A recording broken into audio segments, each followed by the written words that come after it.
ampliando este sitio para tener más para aparcar o qué. Hace que no vengo por aquí, un par de semanas, y está nuevo.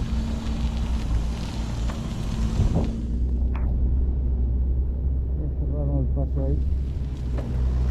Supongo que será para ampliar, para aparcar. Se oye ruido. Están remolcando un planeador en la pista de Juravent, en Teix, recta del polígono. Sábado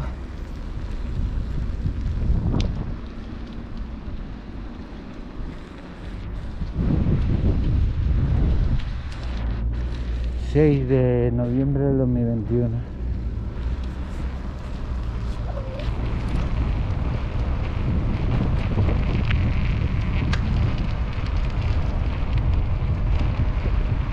Por la mañana hace sol, pero hace un frío que tira para atrás.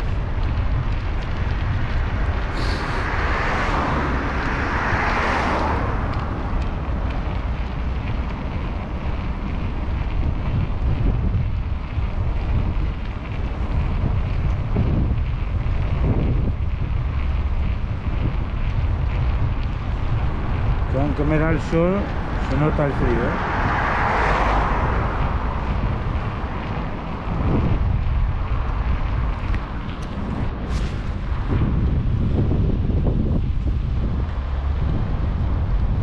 Bueno, voy un poco con la cara tapada